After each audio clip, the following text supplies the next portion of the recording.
Good morning सिद्धि Hindi online classes में आपका स्वागत है। आज हम देखेंगे खरीदी के बारे में। लाभ तक हमने देख लिया था। खरीदी धंधा में बहुत सी वस्तुएं और सेवाएं खरीदी जाती है। यहाँ सभी खरीद धंधा की खरीद के रूप में नहीं पहचानी जाती। ये धंधा के खर्च माने जाते हैं। व्यापारी जिस वस्तु का व्यापार करता हो और वह वस्तु माल खरीदे तो उनको हिसाबी पद्धति में खरीदी कहते हैं। उदाहरण, अनाज के व्यापारी द्वारा स्टेशनरी खरीदी जाए तो वह स्टेशनरी खर्च है, परंतु अनाज खरीदे तो अनाज उनके लिए खरीदी क्रय गिना जाएगा।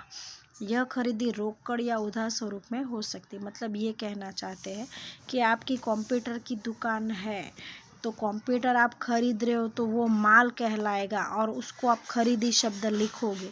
लेकिन अगर आपकी कापड़ की या साड़ी की दुकान है और फिर आप कंप्यूटर खरीदते हो तो वो कंप्यूटर खरीदी नहीं गिना जाएगा और ना ही माल गिना जाएगा, पर वो कंप्यूटर आपकी संपत्ति गिनी जाएगी। वीरा दरवाजा तो यहाँ पर कंप्यूटर है वो संपत्ति। फिर आप अगर सोफ़ा सेट खरीदते हो तो सोफ़ा सेट दुकान के लिए ख़रीदा है तो वो ना माल है ना खरीदी है, उसको संपत्ति मानेंगे। और अगर आप कैलकुलेटर ये खरीदोगे तो खर्च माना जाएगा। लेकिन जिस वस्तु आप सोफ़ा सेट के दुकान है और सोफ़ा सेट की खरीदी बिक्री बेचने का काम कर रहे हो तो सोफ़ा सेट माल हो गया तो उसको खरीदी गिनेंगे, बराबर। तो इस तरह से जिस वस्तु का व्यक्ति व्यापार करता है उस वस्तु को अगर वो लाता है तो उसे खरीदी माना जाता है। अनाज का व्यापारी अनाज लाएगा तो खरीदी है। किराने की दुकान वाला किराने का सामान सब लाएगा, वो खरीदी है। सोफ़ा सेट बेचने वाला व्यक्ति सोफ़ा खरीद के लाएगा, वो खरीदी है। लेकिन अगर आपकी दुकान में एज अ फर्नीचर की तरह आप सोफ़ा सेट रखते हो, कंप्यूटर रखते हो तो वो संपत्ति हो गई, वो माल या खरीदी नहीं कहलाती। तो बस समझना ये है कि कब व्यक्ति के लिए खरीदी बनती। जिस वस्तु का व्यापार करते हैं तो वो माल है और उसे खरीदी कहा जाता है। बिक्री व्यापारी, अब यहाँ पर भी वही है, जिस वस्तु को व्यापारी बेचता है, बराबर, जिस वस्तु का व्यापार करता है और उसे बेचता है तो वो बिक्री कहलाएगी। अब घर में सोफ़ा सेट है और उसको बेचा तो बिक्री नहीं कहलाएगी। लेकिन दुकान में किराना वाला है वो किराना बेचता है, कंप्यूटर वाला है वो कंप्यूटर बेचेगा, मोबाइल की दुकान वाला मोबाइल बेचेगा, तो ये सब बिक्री है। पर मोबाइल की दुकान है और वो अगर कंप्यूटर बेच रहा है तो वो बिक्री नहीं है।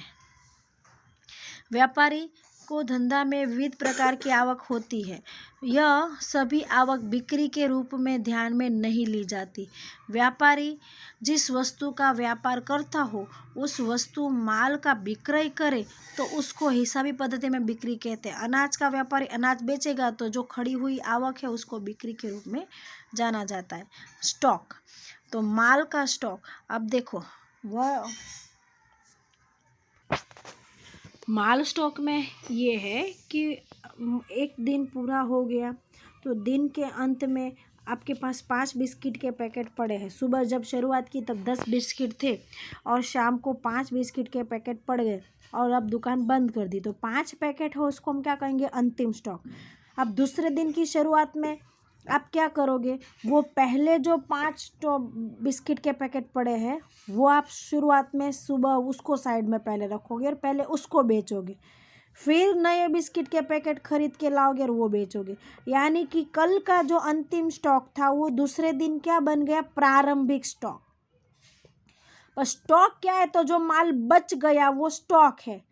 दिन के अंत में तो शुरुआत के दिन के अंत में, महीने के अंत में या वर्ष के अंत में जो बचा है उसको अंतिम स्टॉक। वो अगले वर्ष में, अगले महीने या अगले दिन के लिए क्या बनेगा, प्रारंभिक स्टॉक। व्यापारी द्वारा व्यापार करने हेतु जो माल खरीदा जाए और उसमें से जो माल बचा है उस बचे हुए माल को स्टॉक कहते हैं। एक व्यापारी 70,000 का माल खरीदा और उसने 45,000 का माल बेचा है। 75 में बेचा तो 45,000 का माल 75 में बेचा। तो अब 70 में से माल कितने का था, 45 का। अब उसमें प्रॉफिट लगा कि 75 में बेचा, तो ऐसा नहीं कि माल पूरा बिक गया, नहीं, 70 में से 45 गए तो 25,000 का माल बच गया, तो 25,000 ये वो अंतिम स्टॉक होगा। और दूसरे वर्ष के लिए वो 25,000 है वो क्या बनेगा, प्रारंभिक स्टॉक। तो पहले वर्ष के लिए अंतिम स्टॉक, दूसरे वर्ष के लिए प्रारंभिक स्टॉक सेम होता है। देनदार, देनदार किसे कहते हैं, तो जो हमें उधार माल देते हैं उसको देनदार कहेंगे।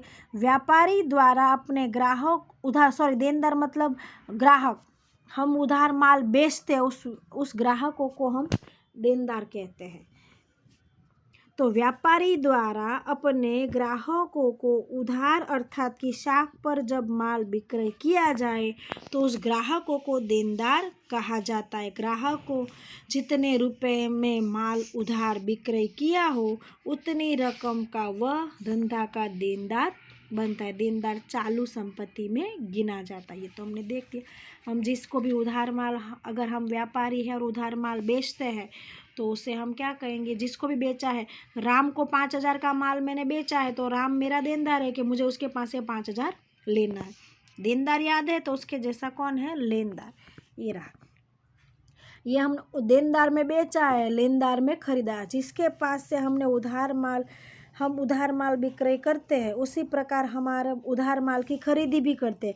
जिस व्यक्ति के पास से उधार माल खरीदा जाता है तो वह व्यक्ति धंधा का लेनदार बनता है। व्यापारी के पास जितनी रकम माल उधार खरीदते हैं उतनी ही रकम का वह व्यक्ति हमारा लेनदार बनता है। और वो भी चालू दायित्व, कर्ज है मतलब वो किस में आएगा, चालू दायित्व में। जैसे देनदार है उसके साथ हमेशा जुड़ी हुई है लेनी हुंडी। देनदार लेनी हुंडी और बिक्री से संबंधित है। बिक्री उधार हुई तो देनदार बना, और बिक्री नकद है तो बात खत्म। तो उधार बिक्री, देनदार और लेनी हुंडी सब एक दूसरे से जुड़े हुए। लेनी हुंडी एक लिखित दस्तावेज है जिसमें 2 पक्षकार होते हैं, हुंडी लिखने वाला और हुंडी स्वीकार करने वाला। यहाँ पर क्या होता है कि जब माल उधार बेचा जाता है तब सामने वाले व्यक्ति को हम बराबर नहीं जानते हैं या कोई रकम बहुत बड़ी होती है, तब उसके पास से कर्ज का स्वीकार करता हुआ एक कागज़ पर हम लिखवा लेते हैं कि इस व्यक्ति ने हमारे पास से इतने रुपए लिए हैं, इतने ब्याज के साथ, वो इतने समय के बाद हमें पैसा लौटा देगा। उसे कहते हैं हुंडी। तो उसमें लिखा होता है कि जिसमें हुंडी लिखने वाला भविष्य की निर्धारित तारीख पर निश्चित रकम पाने का अधिकार धारण करता है।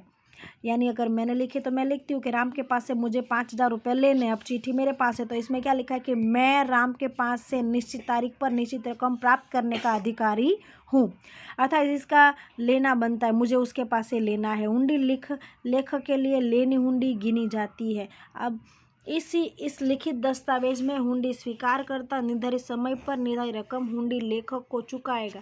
तो लिखने जो भी है व्यक्ति स्वीकार करेगा कि भाई हाँ मेरा कर्ज है, वो व्यक्ति निश्चित समय के बाद रुपये लौटा देगा। उसमें ब्याज की तारीख, लौटाने की तारीख, समय अवधि, रकम सब निश्चित होता है।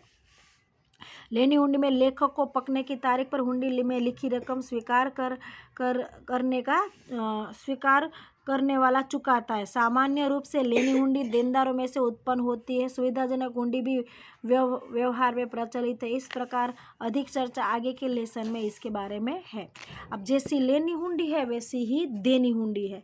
जब कोई व्यक्ति उधार देता है तो अब देखो, मैंने उधार माल बेचा है राम को, राम ने मुझे पैसे नहीं दिए हैं, उसने बोला मैं 1 महीने के बाद ब्याज के साथ पैसे दे दूंगा। मैंने कहा ठीक है, मैं हुंडी लिख रही हूँ कि राम नाम के व्यक्ति को मैंने 5,000 का माल बेचा है। मई महीने की 25 तारीख को वो मुझे 5,000 रुपये प्लस 100 रुपये ब्याज मुझे लौटा देगा, ऐसा मैं लिखती हूँ। फिर राम यहाँ पर साइन करेगा, राम ने स्वीकार की। तो मैंने लिखी है तो मेरे लिए हुई लेनी हुंडी और राम के लिए हुई देनी हुंडी। उसको पैसा मुझे देना है और मुझे उसके पास से पैसा लेना है, बराबर है। तो इस तरह से हुंडी वही की वही कागज़ है, एक के लिए होती है लेनी हुंडी और दूसरे के लिए होती है देनी हुंडी। जो स्वीकार करेगा उसके लिए देनी हुंडी और जो लिखेगा उसके लिए लेनी हुंडी बनेगी, बराबर है। आज यहाँ तक ही रहने देते हैं। देवा, लागत और वाउचर हम देखेंगे कल के लिए, ठीक है।